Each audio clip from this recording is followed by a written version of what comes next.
June 19, 1944.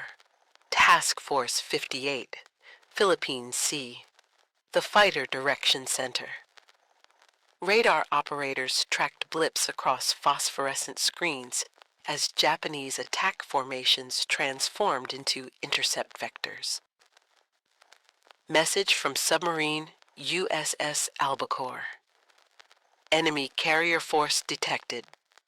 Multiple air groups launching. Attack imminent. Lieutenant Charles Sims adjusted his headphones and reached for the radio transmitter. 15 aircraft carriers would scramble their fighters. The USS Lexington, the USS Enterprise, and the USS Yorktown. What none of them knew was that this single day would witness the most lopsided aerial massacre in naval history. The Pacific War had taught American aviators that Japanese carrier pilots were not just skilled adversaries. They were the samurai of the skies.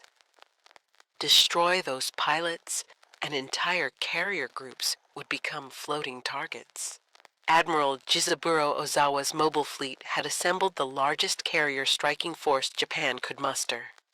9 aircraft carriers, Taiho, Shokaku, Zuikaku, Junyo, Hiyo, Ryuho, Chitose, Chiyoda, and Zuiho.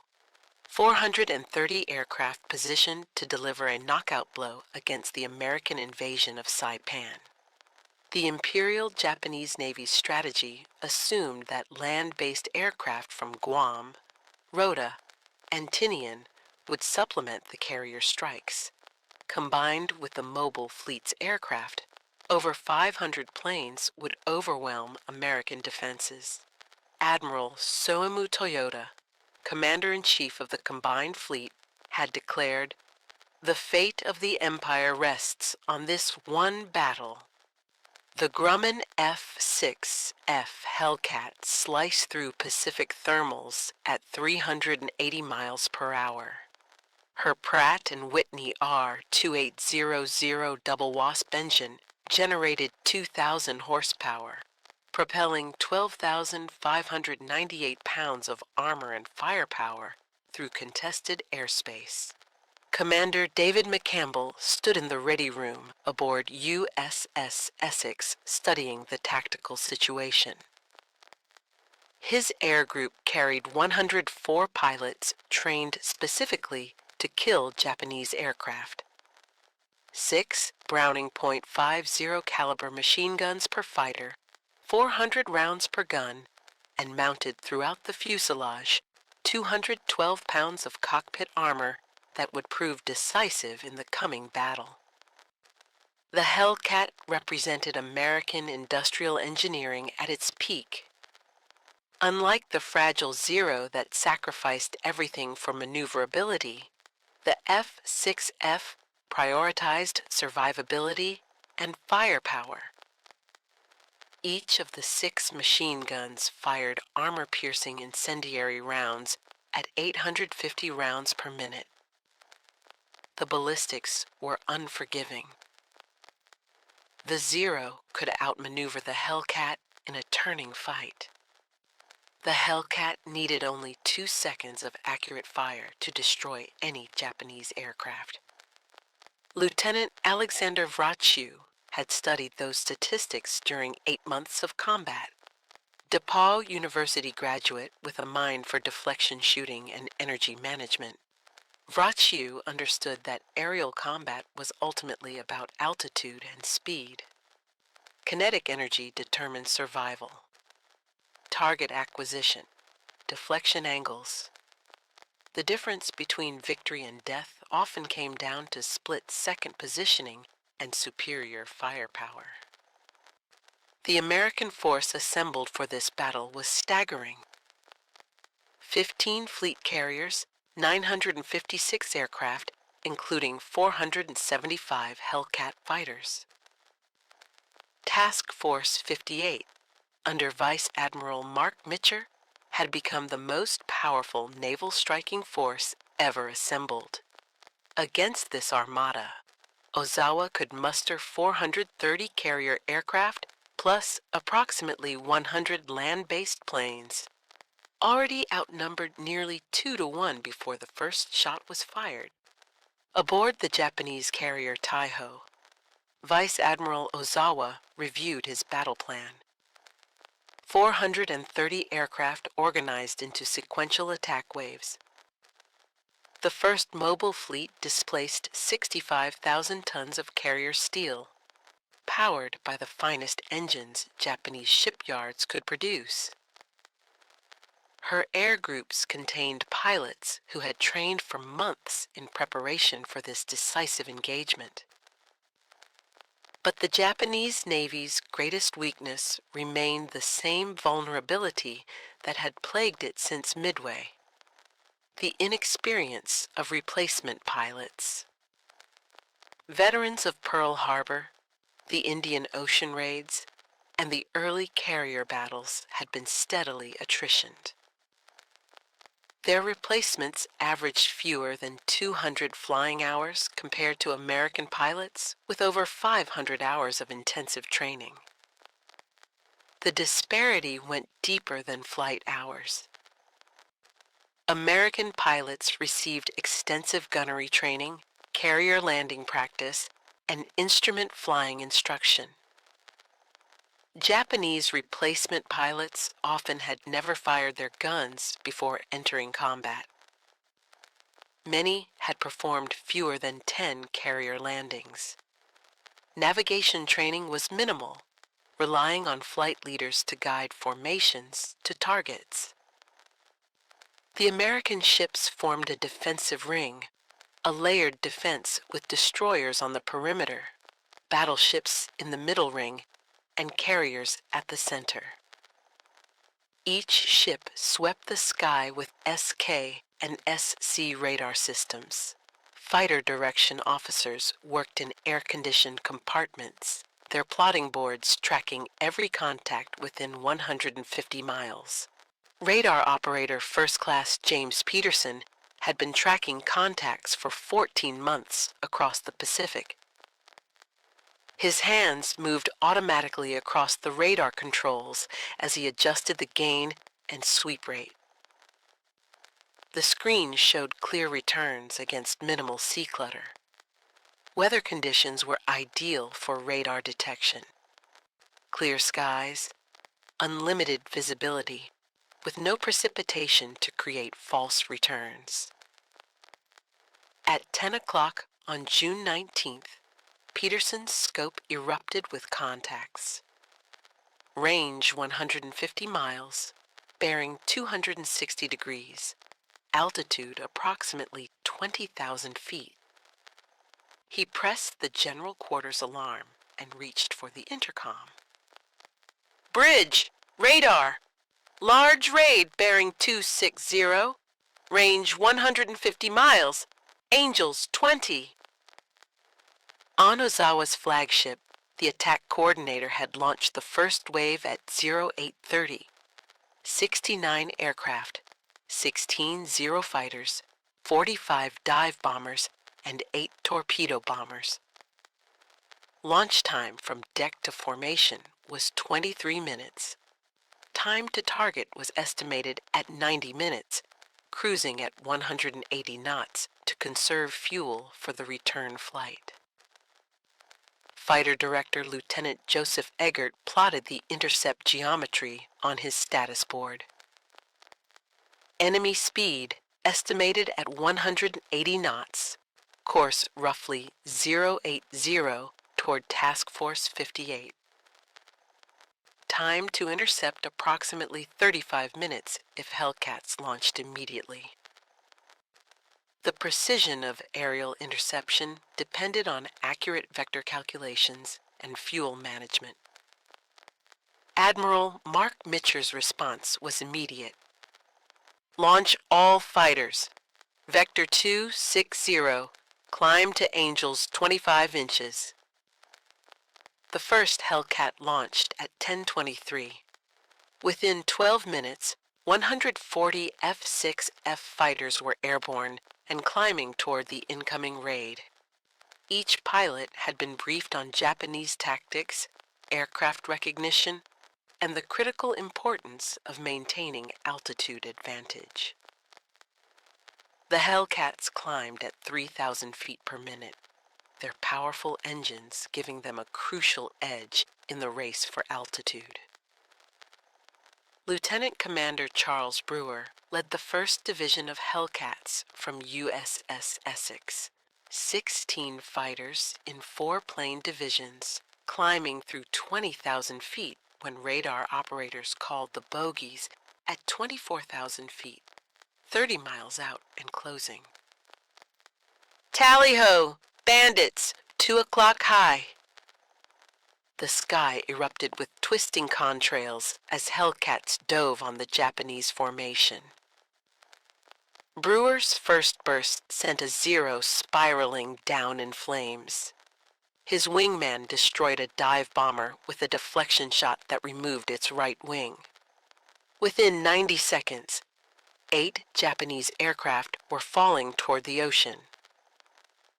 The Hellcat's 6.50 caliber guns created a lethal convergence at 300 yards where all 6 streams of bullets intersected.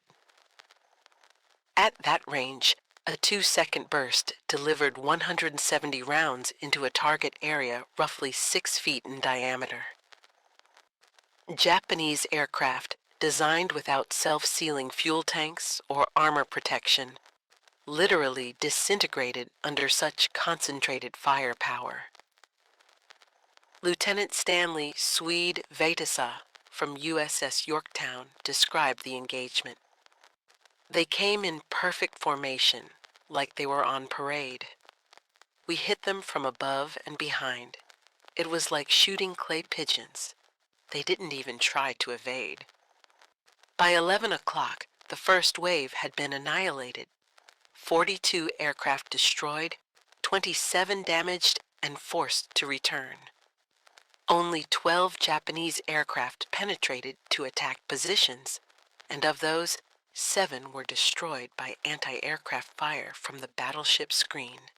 The new proximity-fused shells, a closely guarded secret, detonated near aircraft without requiring direct hits, creating lethal clouds of shrapnel.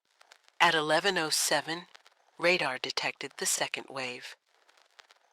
128 aircraft launched from Junyo, Hio, and Ryuho at 900 hours. This formation included 53 Judy dive bombers, 27 Zero fighters, and 48 torpedo bombers. Lieutenant Commander Kazuo Takahashi, leading the strike, had survived 18 combat missions, including attacks at Coral Sea and Eastern Solomons. Fighter direction vectored fresh cap fighters to intercept 60 miles from the task force. The Hellcats had altitude advantage, 28,000 feet versus the Japanese at 19,000 feet. Energy advantage in aerial combat translated directly to tactical superiority. Lieutenant Alexander Vraciu's division was among those scrambled to meet the second wave. But his Hellcat suffered mechanical failure on launch.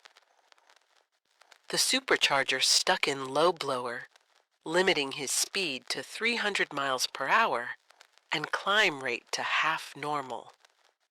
By the time he reached altitude, his squadron mates had pulled ahead to engage the enemy. Vraciu spotted the Japanese formation below him. There were at least 50 of them, Judy dive bombers in perfect formation. They looked like sitting ducks. Despite his mechanical disadvantage, Vraciu executed a diving attack from directly above the Japanese formation. His first target exploded immediately, the Judy's bomb load detonating in a massive fireball. He pulled up, rolled inverted, and dove again. The second bomber's tail separated from the fuselage as 50 caliber rounds sawed through the aluminum structure. The third kill came as Vraciu pulled out of his dive and climbed back for altitude. A Judy crossed in front of him, and he fired a short burst that set the bomber's fuel tanks ablaze. The fourth victim never saw him coming. Vraciu attacked from the bomber's blind spot below and behind, his tracers walking up the fuselage until the aircraft exploded. For his fifth kill, Vraciu chased a Judy attempting to escape at low altitude. Despite his reduced speed, he closed to point-blank range and fired. The bomber cartwheeled into the ocean. The sixth and final kill proved the most spectacular.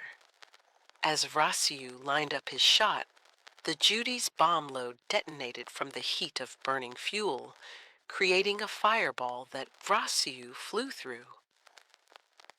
In 8 minutes, Vraciu destroyed 6 dive bombers using only 360 rounds of ammunition. His ordnance crew later calculated he had fired less than 5 seconds total to achieve 6 kills.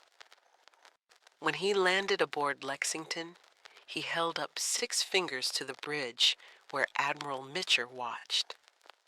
The photograph became one of the war's iconic images. The second wave lost 97 aircraft. Hellcat pilots claimed 70 kills. Ships' anti-aircraft guns destroyed another 20. Only 31 Japanese aircraft survived to return to their carriers, most heavily damaged. The technological gap between American and Japanese aviation had become insurmountable by June 1944. The F6F Hellcat's development represented 3 years of combat experience distilled into mechanical superiority. The Pratt & Whitney R2800 double wasp engine produced 2,000 horsepower in standard configuration, 2,200 with water injection. This power drove a 3-bladed Hamilton standard propeller with constant speed control, allowing optimal performance at any altitude. Maximum speed at 23,000 feet was 380 miles per hour. Rate of climb exceeded 3,000 feet per minute. Service ceiling reached 37,300 feet. Defensive systems included 212 pounds of armor plating protecting the pilot, oil cooler, and oil tank.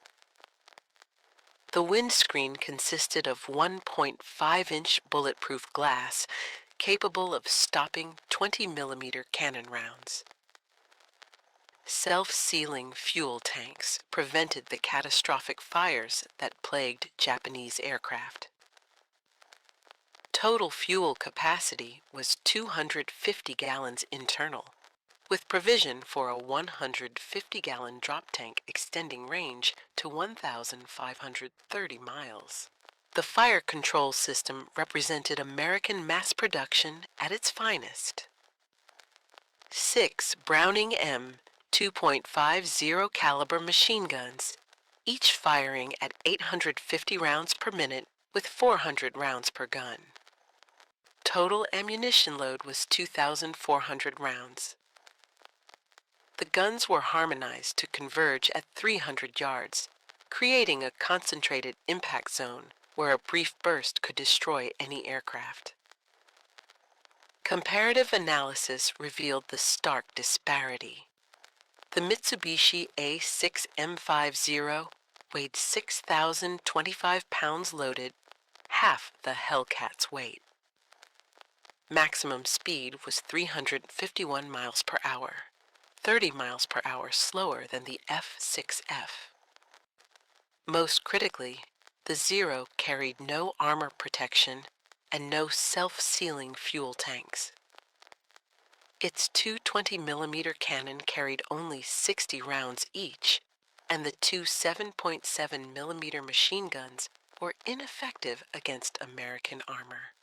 The Yokosuka D-4Y Judy dive bomber, one of Japan's newest aircraft, could reach 339 miles per hour, but remained vulnerable to any hit. Without armor or self-sealing tanks, a single incendiary bullet could ignite its fuel. The Nakajima B-6N Jill torpedo bomber suffered similar vulnerabilities while being slower and less maneuverable. Japanese pilot training had collapsed under the weight of attrition. Pre-war pilots received 700 hours of flight training before joining operational units. By 1944, replacement pilots averaged 200 hours, with some receiving as few as 100 hours before combat deployment. Navigation training was minimal. Instrument flying almost non-existent. Formation flying rudimentary. American pilot training had become an industrial process. Naval aviators received 600 hours minimum before carrier qualification. Instrument flying, navigation, gunnery, carrier operations, formation tactics, every aspect refined through systematic instruction. Training bases in Florida, Texas, and California produced 10,000 naval aviators annually by 1944. Ozawa launched his third strike at 10 o'clock. 47 aircraft from Zuikaku, Chiyoda, and Chitos. By now, Japanese flight leaders knew the previous waves had encountered fierce opposition, but orders were orders. Lieutenant Yoshio Fukumura, leading 15 Zero fighters, had watched the survivors of earlier strikes return with tales of swarming Hellcats and walls of anti-aircraft fire. Radar detected the third wave at 1,300 hours, range 120 miles. Fighter direction had refined their interception tactics based on the morning's engagements. Instead of meeting the raid head-on, CAP fighters would attack from multiple directions simultaneously, preventing mutual support among Japanese formations. Commander William Dean from USS Hornet led 20 Hellcats in a high-side attack from the sun. The Japanese fighters, flying protective weave above their bombers, never saw the Americans until tracers started connecting. Dean's first pass destroyed 3 Zeros in 15 seconds. His wingman killed 2 more in the same diving attack. The escort fighters eliminated, Hellcats fell on the bombers with ruthless efficiency. Lieutenant James Shirley from USS Bunker Hill described it. They just sat there in formation while we shot them to pieces. No evasive action, no defensive tactics. They flew straight and level while we made pass after pass. Ensign Wilbur Spider Webb, flying his first combat mission from USS Hornet, encountered the scattered remnants of the third wave.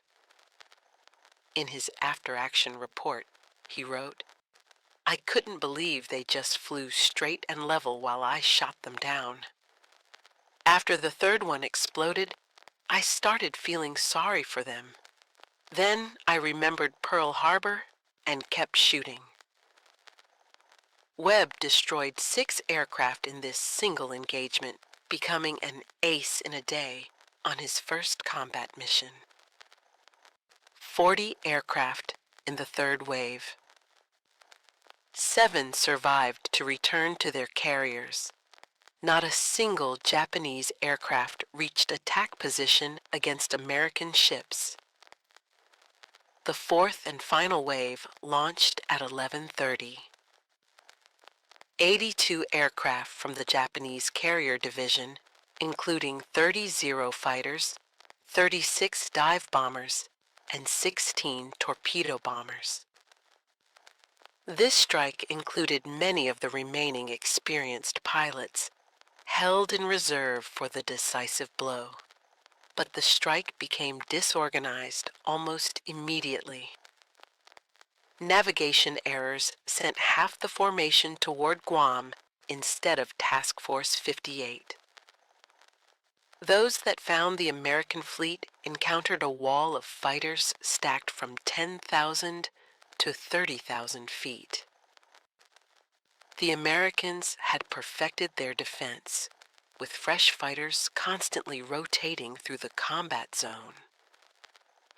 Lieutenant Commander Roger Mealy from Fighting Squadron 2 intercepted the fourth wave 40 miles from the carriers. His division of 4 Hellcats attacked 30 Japanese aircraft. In 12 minutes of combat, they destroyed 17 enemy planes without loss. Mela personally accounted for 5, methodically picking off aircraft from the rear of the formation forward. The slaughter continued as successive waves of Hellcats rotated through the battle area. Fresh fighters with full ammunition replaced those running low. Damaged Hellcats returned to their carriers while mechanics and ordnance crews prepared aircraft for immediate turnaround. The American carriers had become a continuous conveyor belt of destruction, launching fighters, recovering them, rearming, refueling, and launching again.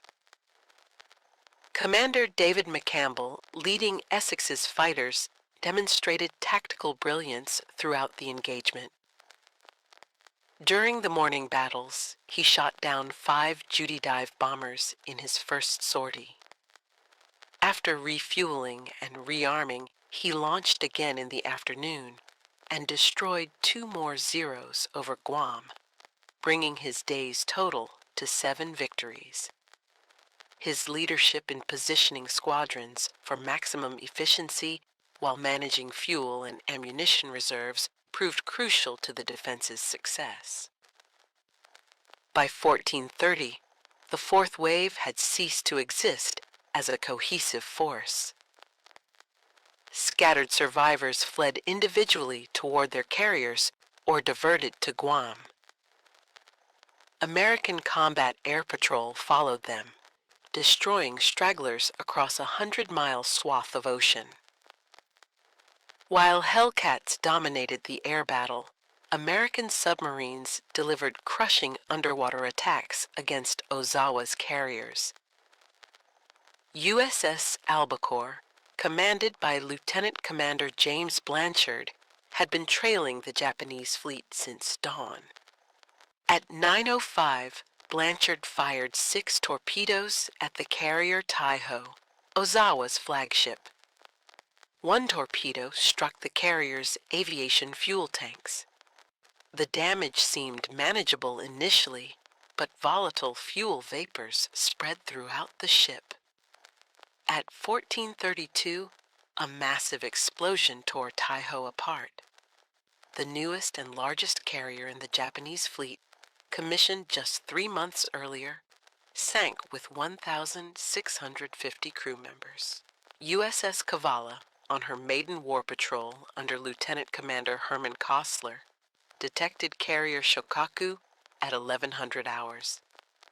Kostler fired 6 torpedoes, scoring 3 hits. Aviation fuel erupted through the hangar deck.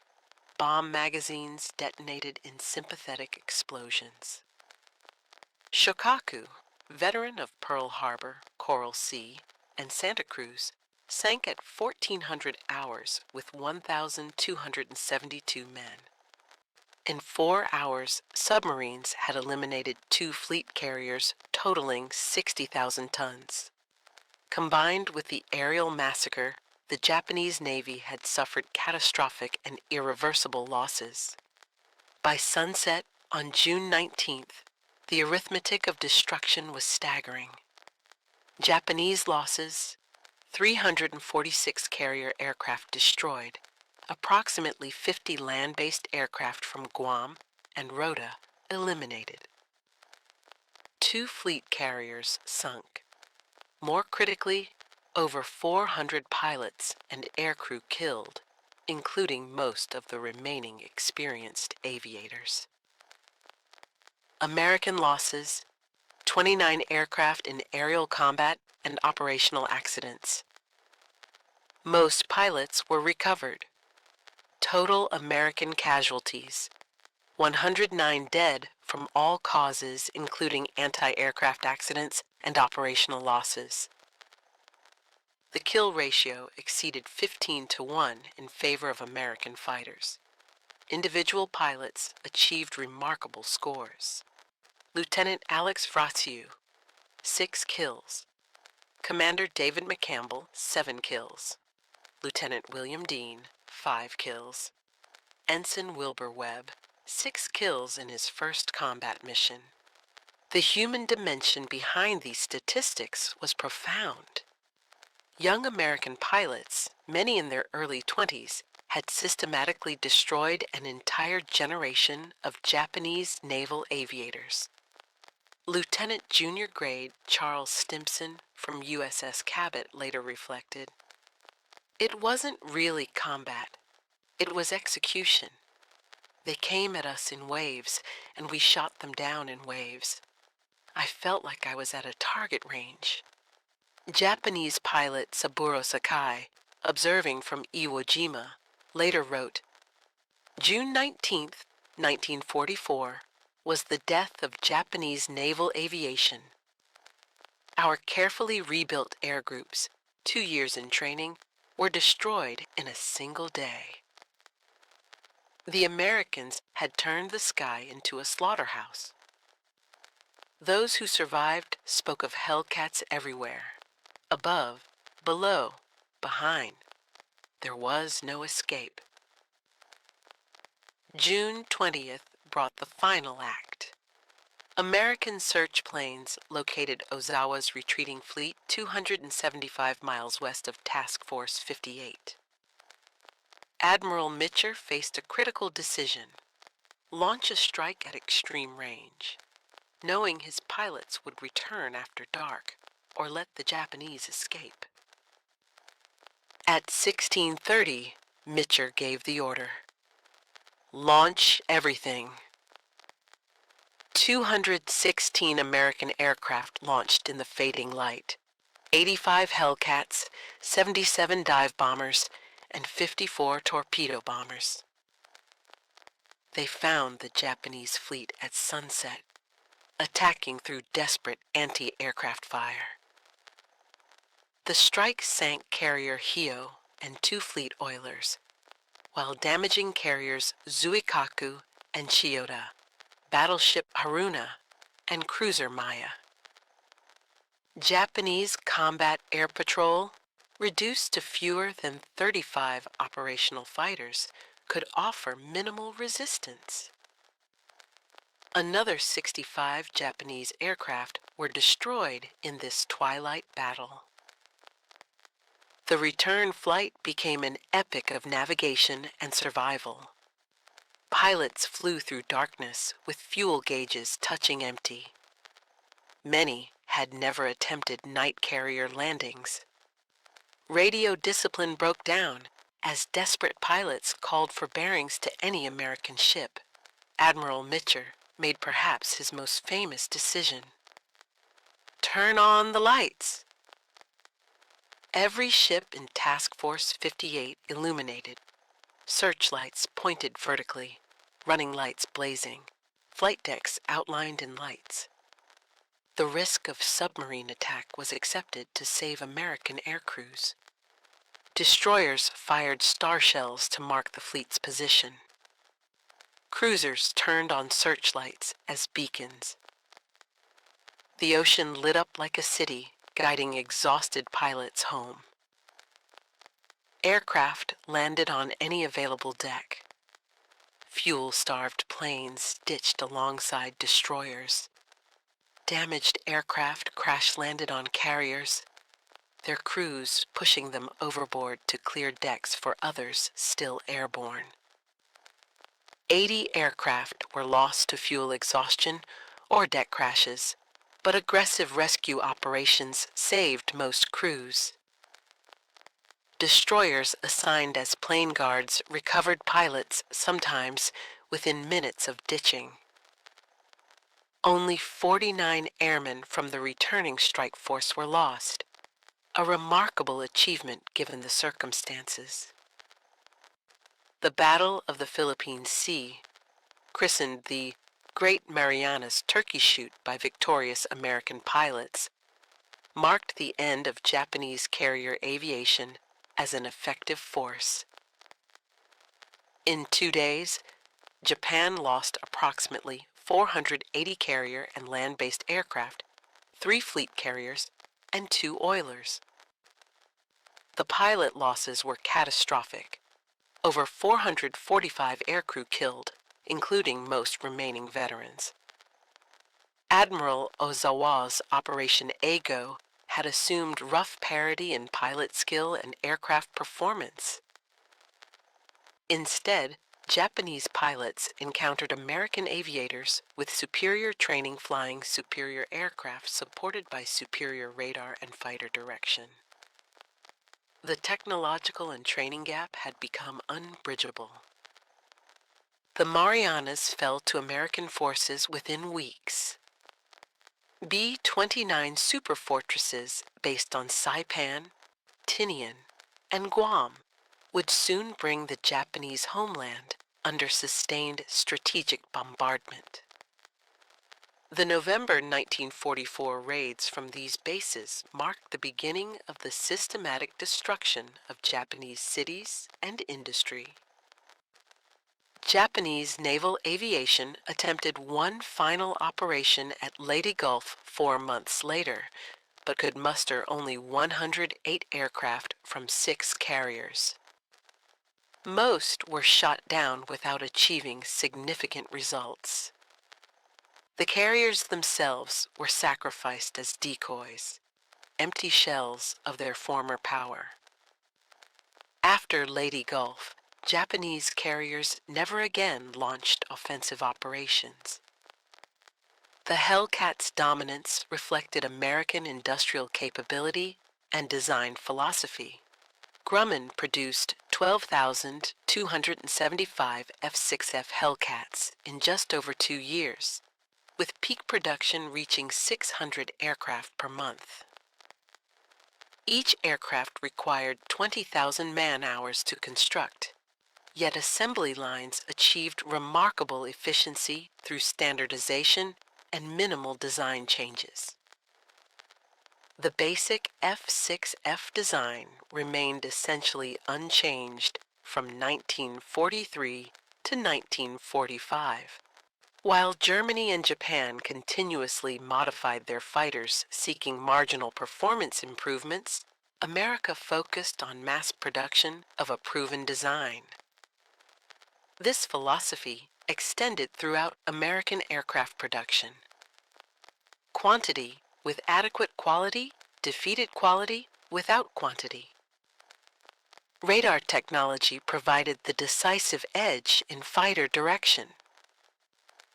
The SK air search radar could detect aircraft at 100 miles, allowing 40 minutes warning of incoming raids. The SM fighter direction radar provided precise bearing and altitude data for vectoring interceptors.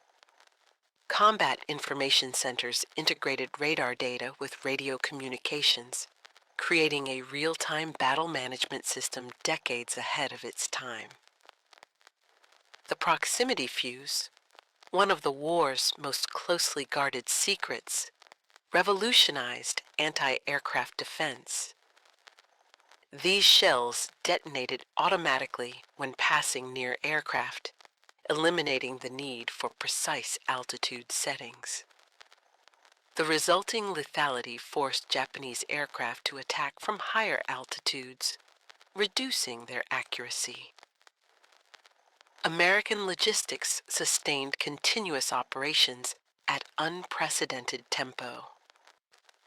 Task Force 58's Service Squadron delivered 270,000 gallons of aviation fuel, 7,000 gallons of lubricating oil, and 45 tons of ammunition daily during the battle. Replacement aircraft were catapulted from escort carriers directly to fleet carriers during operations. Damaged aircraft were repaired overnight by maintenance crews working around the clock. While technology and training created the conditions for victory, individual pilots executed the destruction.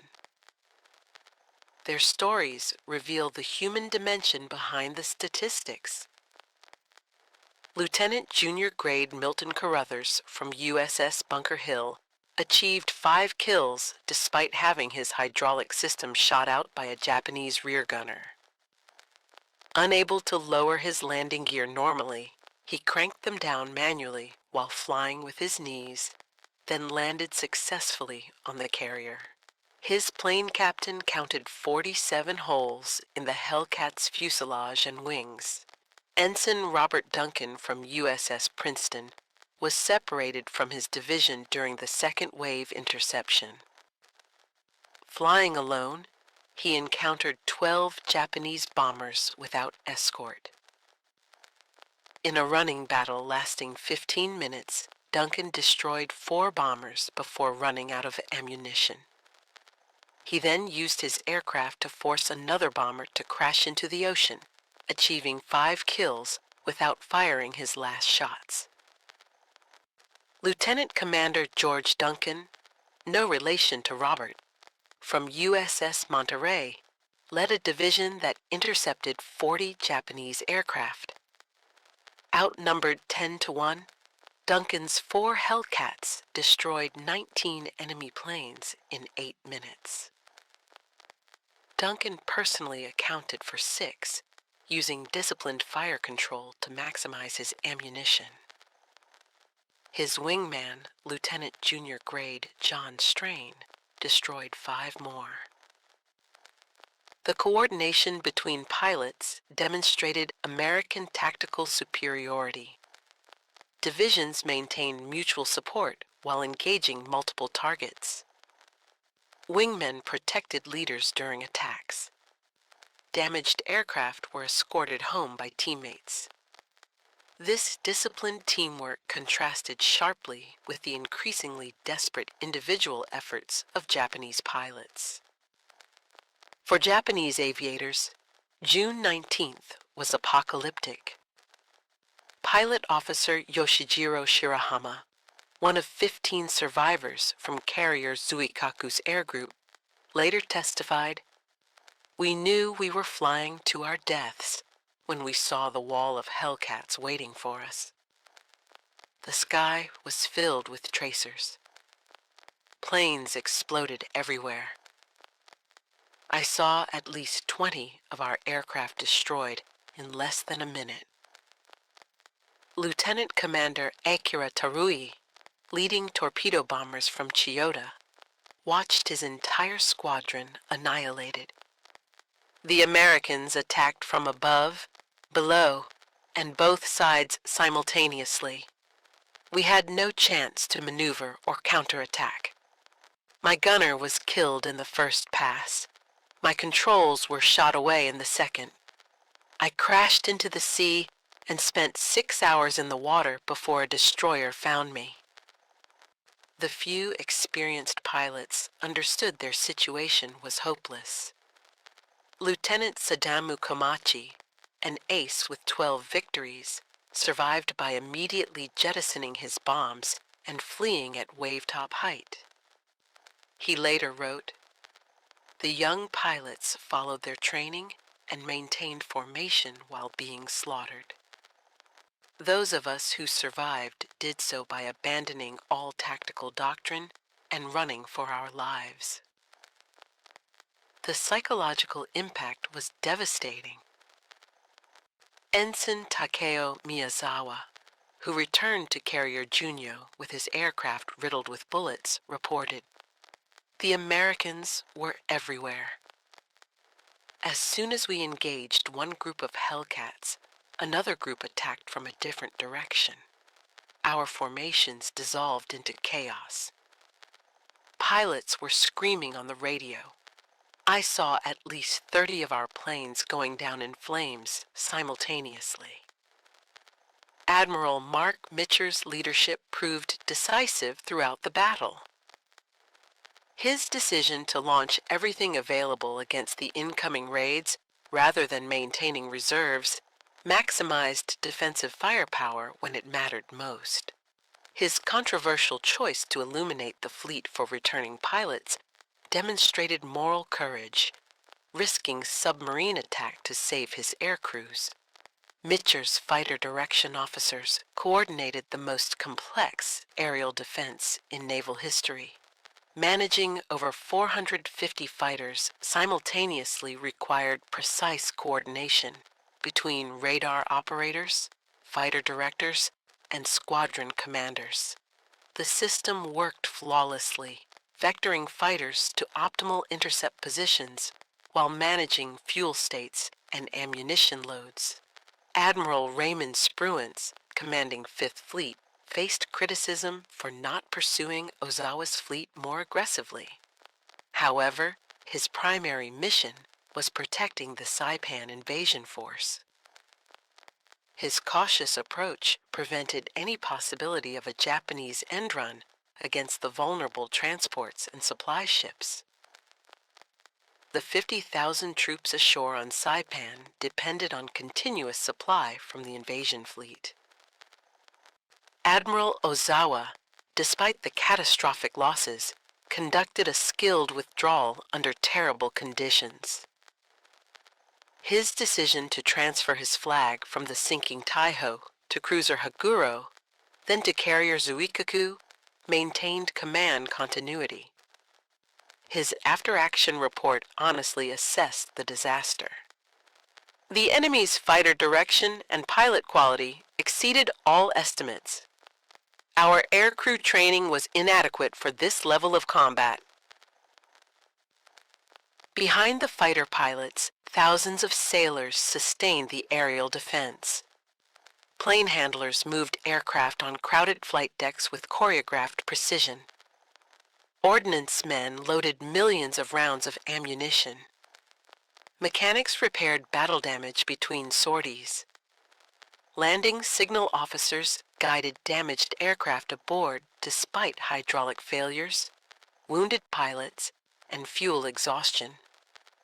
Aviation machinist mate first class Roberto Martinez from USS Lexington recalled, "We turned around aircraft in 12 minutes.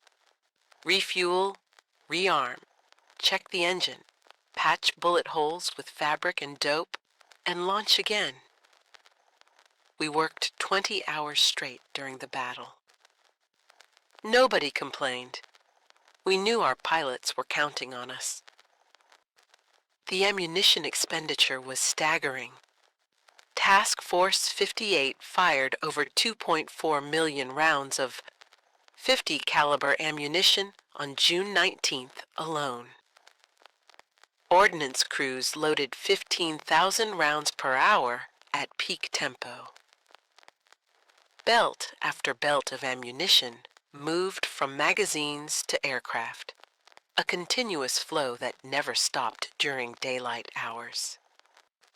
The medical response saved numerous lives. Flight surgeons treated wounded pilots between missions, allowing many to return to combat.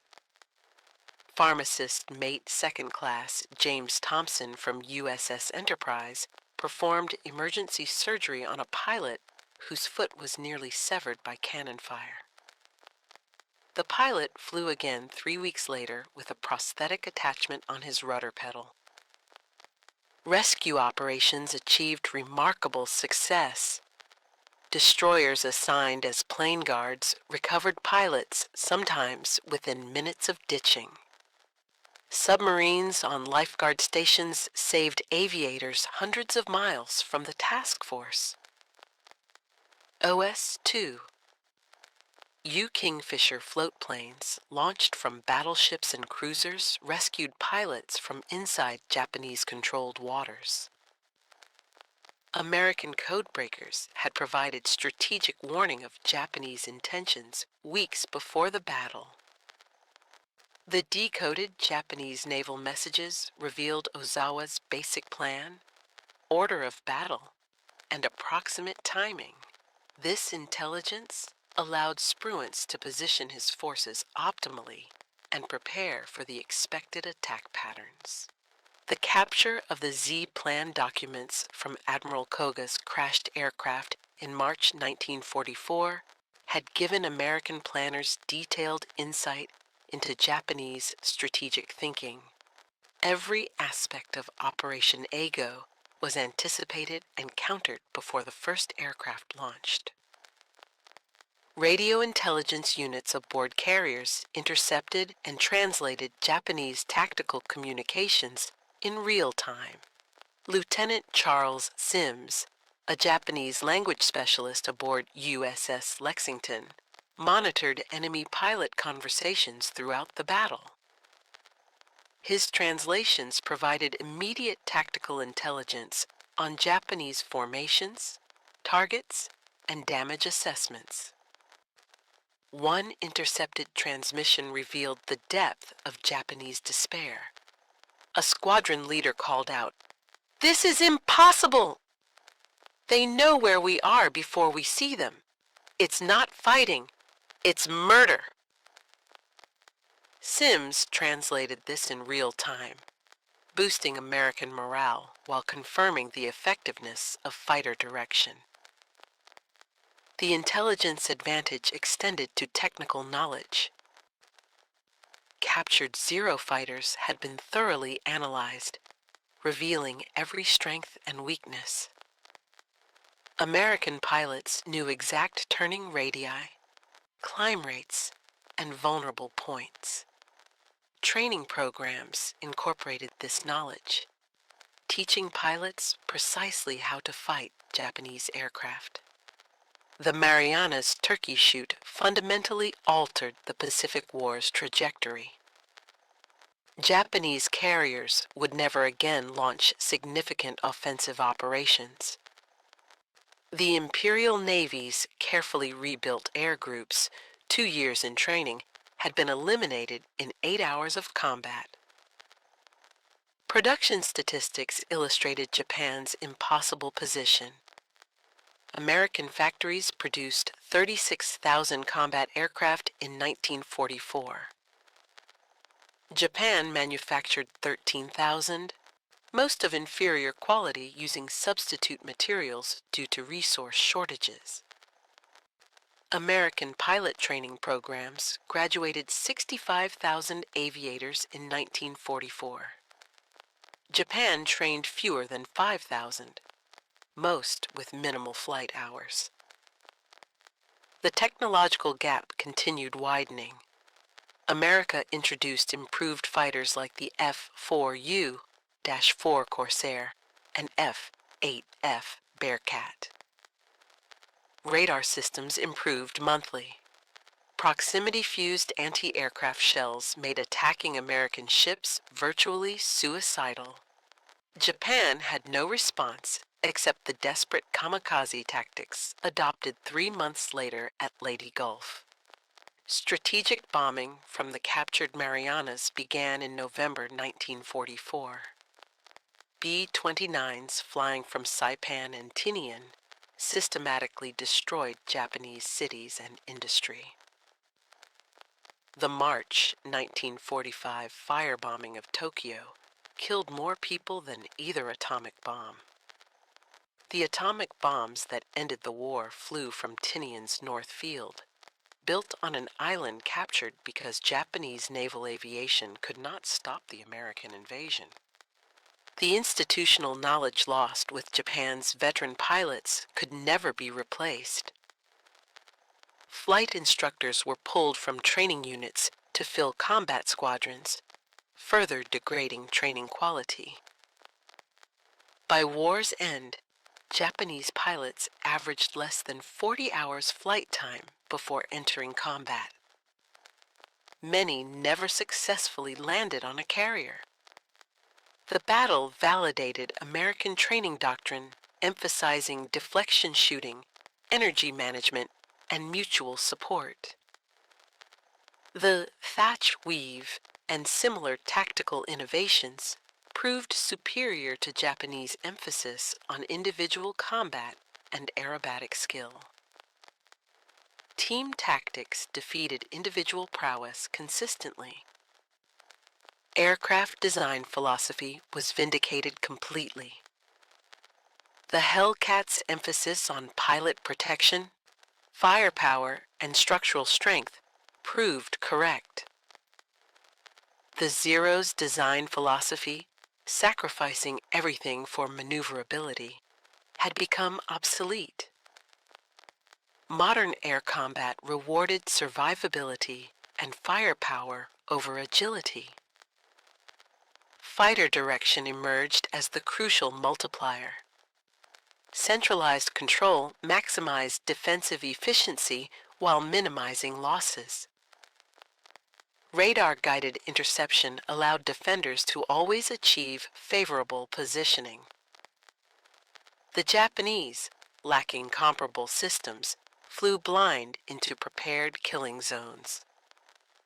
Logistics determined sustainability. American ability to maintain continuous operations, rapidly repair damage, and replace losses created cumulative advantages. Japanese inability to replace losses meant each battle further degraded their capabilities. Attrition warfare favored the side with superior industrial capacity. Training quality proved more important than individual courage. American pilots with 600 hours of training consistently defeated Japanese pilots with 200 hours, regardless of determination or fighting spirit. Systematic instruction in gunnery, tactics, and instrument flying created competence that enthusiasm could not match. Veterans of the Turkey Shoot carried their experiences throughout their lives. Alex Vraciu became a test pilot, evaluating jets that would define the next generation of naval aviation. He flew the Grumman F-8F Bearcat, the Hellcat successor, and later tested early jet fighters. Vraciu retired as a commander in 1963, having survived being shot down over the Philippines and spending 6 weeks with Filipino guerrillas. David McCampbell continued his career, eventually commanding carrier air groups and serving as captain of carriers USS Bonhomme Richard and USS Severn.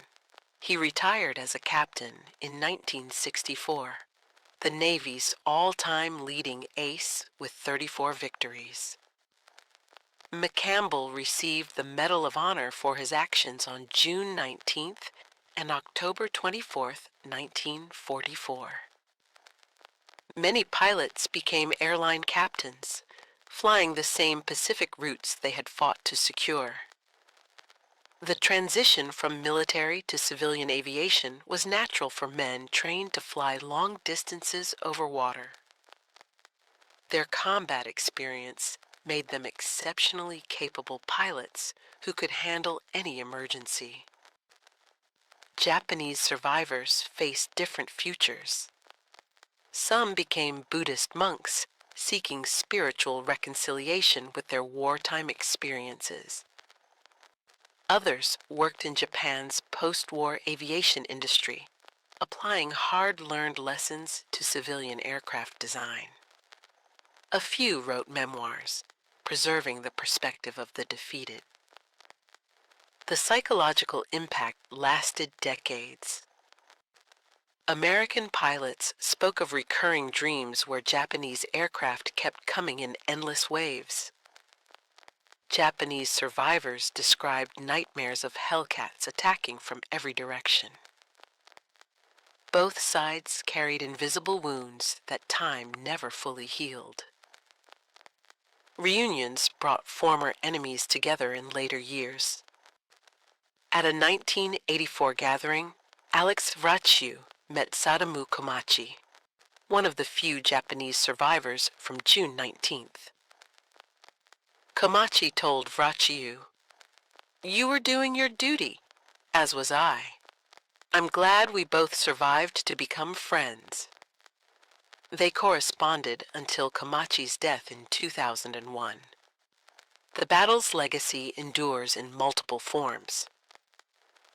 Aircraft museums display restored Hellcats and Zeros, allowing visitors to appreciate the physical reality behind the statistics. The National Museum of Naval Aviation's F6F3 bears the markings of Alexander Vraciu's aircraft, complete with 19 victory flags representing his total score. The USS Yorktown, now a museum ship in Charleston, South Carolina, includes exhibits on the Turkey Shoot. Visitors can stand in the Combat Information Center, where fighter directors vectored Hellcats to their intercepts. The radar scopes, plotting boards, and communication equipment remain as they were in 1944. Maritime archaeologists have located several ships sunk during the battle. Shokaku rests at 12,000 feet, her flight deck still bearing aircraft ready for launch that never occurred. Taiho lies even deeper, her massive hull broken by the explosion that sent her down. These war graves are protected sites, memorializing the thousands who died in the Philippine Sea. Historical analysis continues evolving. Newly discovered Japanese documents reveal previously unknown details about pilot training, aircraft production, and command decisions. American records, gradually declassified, show the full extent of intelligence advantages and technological superiority. Veterans' oral histories provide irreplaceable perspectives. The Veterans History Project has recorded hundreds of interviews with Turkey Shoot participants. These first-hand accounts preserve details that official records miss: the smell of aviation fuel, the sound of Hellcat engines, the sight of burning aircraft falling like meteors. Educational programs ensure the battle's lessons reach new generations. The Naval Aviation Museum's flight simulators allow visitors to experience aerial combat from a Hellcat cockpit. Documentary films combine veteran interviews with computer-generated recreations of the battle. These programs transform statistics into human stories. The Turkey Shoot accelerated military aviation development. The battle proved that radar-directed fighters could create an impenetrable defense against conventional attack. This lesson influenced Cold War strategic planning, leading to sophisticated integrated air defense systems. The proximity-fused technology pioneered in 1944 evolved into modern smart weapons. The principle of detonating munitions near targets without requiring direct hits underlies everything from surface-to-air missiles to contemporary air defense systems. Fighter direction techniques developed for the Turkey Shoot became the foundation for modern air traffic control. The same principles of radar tracking, vectoring, and centralized control that destroyed Japanese air power now safely guide millions of civilian flights annually. The emphasis on pilot survivability seen in the Hellcat influenced all subsequent American military aircraft design.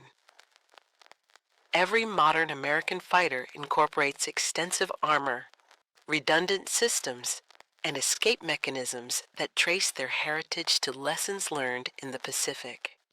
The Great Marianas Turkey Shoot represented more than tactical victory. It demonstrated that modern warfare had become a contest of systems rather than individual courage. Superior technology, training, logistics, and intelligence created conditions where bravery alone could not prevail. Admiral Mitcher's after-action report stated simply, "The enemy's carrier aviation has been destroyed." That destruction came through the convergence of American industrial might, technological innovation, and human skill. 12 hours of combat on June 19, 1944, eliminated Japanese naval aviation as an offensive force. In the depths of the Philippine Sea, 3 Japanese carriers rest on the ocean floor, their aircraft still in hangars that would never again launch strikes. But the true destruction occurred in the sky, where over 400 Japanese aircraft and their irreplaceable crews met their end against American Hellcats. The disparity was final and irreversible. Japan began June 19th with hopes of a decisive victory that might stall the American advance. They ended it with their carrier aviation effectively eliminated, their strategic position hopeless, and their homeland exposed to the strategic bombing that would culminate in atomic destruction. The Turkey Shoot was not just a battle. It was the moment when technological superiority, training excellence, and industrial capacity converged to create an insurmountable advantage. The age of the samurai aviator had ended, replaced by an era where systematic superiority determined outcomes. Lieutenant Alexander Vraciu's 6 fingers held up to Admiral Mitcher became the battle's enduring image. A young pilot's triumph captured in a moment of joy. But behind that gesture lay the fuller truth. American pilots flying American aircraft, supported by American technology and logistics, had achieved what no amount of Japanese courage could overcome. The Hellcat had lived up to its name, bringing hell from above to those who challenged American naval power. In 8 brutal hours, Grumman's sturdy fighter had transformed the Pacific War's trajectory. The plane that some called the aluminum tank had proven that survivability and firepower trumped agility and finesse. June 19th, 1944, marked the end of Japan as a carrier power and the beginning of American naval aviation's absolute dominance of the Pacific skies. That dominance would continue through the war's end and establish the template for carrier aviation that endures to this day. The lessons learned in those desperate hours above the Philippine Sea, the importance of training, technology, and systematic superiority, remain relevant in an age of stealth fighters and precision weapons. The Turkey Shoot stands as history's most one-sided aerial battle, a day when American naval aviation reached its zenith while Japanese carrier aviation met its destruction. In the span of a single tropical day, the Pacific War's outcome became inevitable. The empire of the rising sun had been eclipsed by the wings of democracy, and the path to Tokyo Bay lay open across the vast Pacific Ocean.